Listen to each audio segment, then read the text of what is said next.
Salut à tous, c'est les Titi et bienvenue dans la Pancine. Aujourd'hui, on va se souvenir de la cour de récré. J'adore ce dessin animé qui est pas du tout cliché. L'intello, le timide, le gros, le garçon manqué, le sportif, qui me fait bizarrement penser à un crush de primaire. Cher Alban, je t'aime tellement, mais malheureusement, tu en aimes une autre. Mais chut! Et on a le caïd, le meneur, il a une casquette, c'est le big boss. Merci beaucoup mes amis, merci. Et en perso secondaire, toujours pas du tout cliché, on a le roi Bouli. Je suis le roi. Qui me fait bizarrement penser à... Non! Et on a la vieille surveillante effrayante. Et son lèche-cul. Rapporteur de Paris, mais ta couche et va au lit. Putain, pourquoi on disait ça? Ça n'a aucun sens. C'est vraiment le dessin animé que j'ai le plus apprécié en tant qu'adulte depuis le début de la chaîne. C'était l'un de mes dessins animés préférés à l'époque. Et ça s'est ressenti puisqu'à chaque épisode que je regardais, j'avais l'effet déjà vu. Je me souvenais de détails, de répliques et même de l'épisode entier parfois. C'est fou. Du coup, La Cour de récré, une série créée par Johan Solabeher. Je sais pas comment on dit ça. Et Paul Germain qui a aussi travaillé sur les Razmoquettes. J'ai fait une vidéo sur les Razmoquettes, tu peux aller la voir. Et c'est d'ailleurs grâce au succès des Razmoquettes que Disney a décidé de racheter la série de Paul Germain, La Cour de récré, qui lui semblait prometteuse. Et oui, c'est une série Disney, on y trouve même quelques caméos. Elle a été diffusée la première fois en France en 1999, avec un doublage d'une qualité avec entre autres Thierry Wermus qui double Stan Marsh et Tintin, Arthur Pestel qui double Edward Elric, et surtout Donald Renew qui double TG dans la série et qui est Très actif dans le doublage. Titeuf, Phineas, Robin Trépide, Spider-Man, Lucio, Phoenix Wright, Sora, Loulou, Carl, Louis Stevens, Ryan, Aku, Shinji. Bref, j'ai cité que des persos dont j'avais la ref, mais il a fait énormément de doublage. Et avec tout ça, on ne pouvait qu'obtenir un très bon dessin animé. Et c'est le cas. Le pari des créateurs, il est réussi. Nous faire vivre la récréation à travers des personnages qui nous ressemblent. Personnellement, mon personnage préféré, c'était Spinelli. C'est le garçon manqué que j'étais, et il y a beaucoup de moments dans le dessin animé où je m'identifie à elle. On s'identifie aussi globalement à des situations vécues à l'école. Par exemple, il y a un épisode où il s'imagine la salle des profs.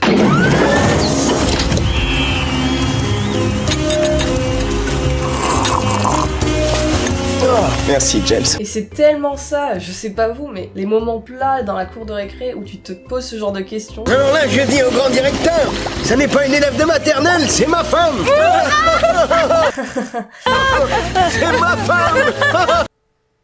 Les jeux de cartes avec les échanges, les noms de code. Tu es prêt, chat sauvage? Prêt? Scorpion, chacal? Prêt? Vipère? Prêt? Petite mais redoutable rainette verte d'Amérique du Sud? Prête? Il y a tellement de moments qui résonnent en nous en tant qu'enfants quand on regarde la cour de récré. Mais au-delà de ça, ce dessin animé a le mérite d'être vu adulte. Parce que beaucoup d'épisodes font référence à la société, la politique, le travail et d'autres problématiques d'adultes. L'un des épisodes emblématiques de cette facette du dessin animé, c'est l'épisode 8 de la saison 2, intitulé Tuer le rêve américain. TJ rentre à l'école après avoir été malade et les autocollants de monstres sont devenus à la mode et ils ont un rôle de monnaie en fait. Hey TJ, vas-y mollo, je les fabrique pas les autocollants. On voit Menlo, un personnage que personne n'aime, entouré de plein de gens, juste parce qu'il a plein d'autocollants. L'image parfaite du nouveau riche. Du coup, toutes les activités de la cour de récré sont devenues payantes, et TJ, qui n'a aucun autocollant, est bien embêté. TJ se met donc à travailler pour gagner des autocollants, toujours plus, et en oublie de s'amuser avec ses copains. Il commence à se faire des bénéfices, embaucher des gens pour lui, et devient ainsi un véritable fils de flop. Et au final, les autocollants d'Alien deviennent à la mode. Je suis ruiné.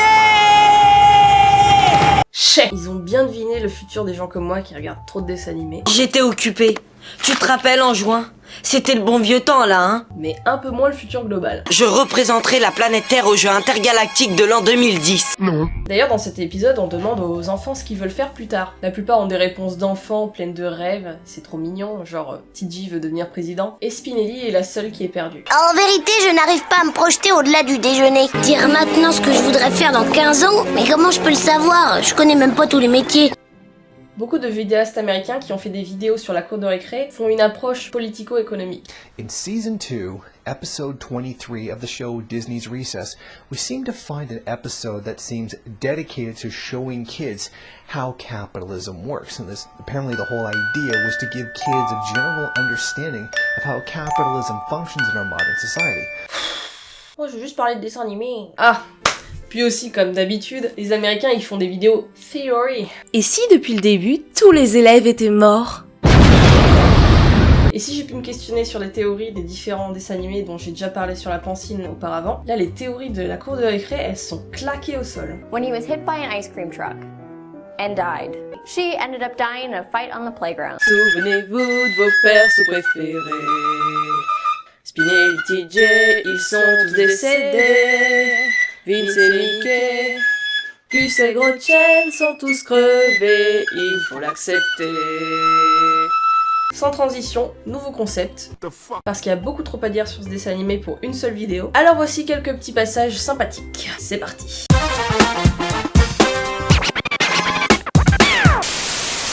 Pendant l'année, les 3 choses qu'on attend avec impatience, c'est l'alarme au feu, la neige et les remplaçants des profs. Ne sommes-nous que des saucisses dans le grand pain cosmique? Pourquoi on dit poubelle? On ferait mieux de dire pou moche. Ce soir, on danse le loup-à-loup. Suffit, assez trompété. C'est moi la poupée sur un hula voilier.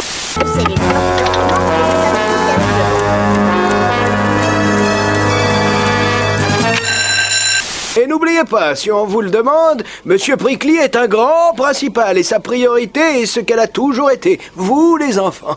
Bon allez, ça suffit maintenant, laissez-moi passer les mômes. Merci mon petit. C'est sûr. Wow! Alors quoi? Où est-ce que j'en étais au fait? Dispersez-vous, cette balle est la propriété de l'État. La Prickly lui dit que c'est pas une élève de maternelle, c'est ma femme. Et elle est vieille, très très vieille, elle doit avoir au moins 24 ans. Grâce à mon camouflage, je suis devenue partie intégrante de leur environnement. Vu leur grande naïveté, les enfants ne remarqueront jamais ma présence. Bonjour madame. Jordan.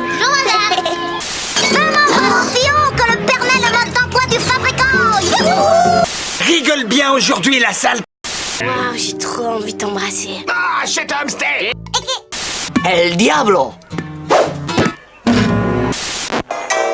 Oh et salut matelot, connais-tu la danse des loutres? D'abord tu prends ta nageoire droite et tu tapes sur ton genou. Ensuite tu prends ta nageoire gauche et attrapes une petite lanche. Et ensuite comme un vrai mousse, tu te trémousses, mousse. Ah oui, j'avais oublié de parler du fait que les enfants sont hyper cruels dans ce dessin animé. Ouais, fais genre, t'avais juste du mal à trouver une transition, comme d'habitude. Mais n'importe quoi. Ah ouais?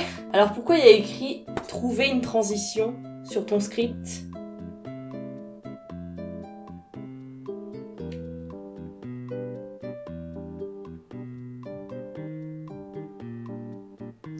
Et la cour de récré retranscrit très bien cette cruauté. Parce que oui, la cour de récré, c'est la partie cool de l'école.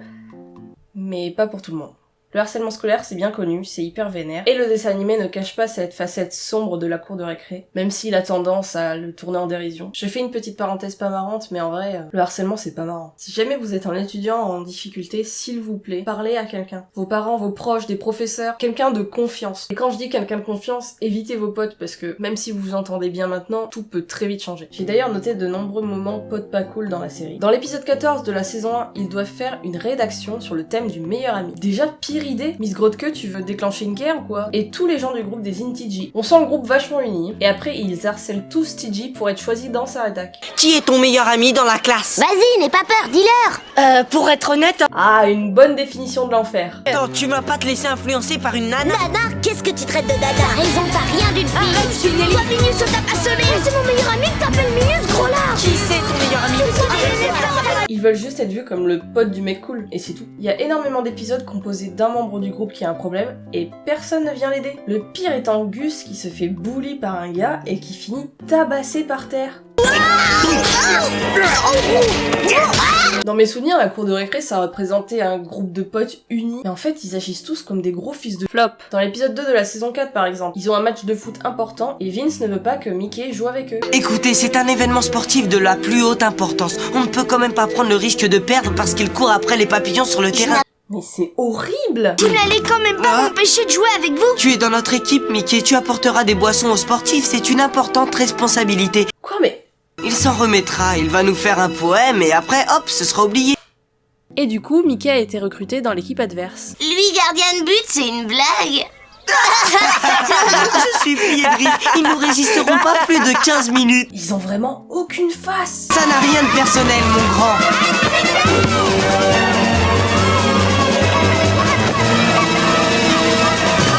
Je déclare les gagnants du tournoi, gagnants du tournoi.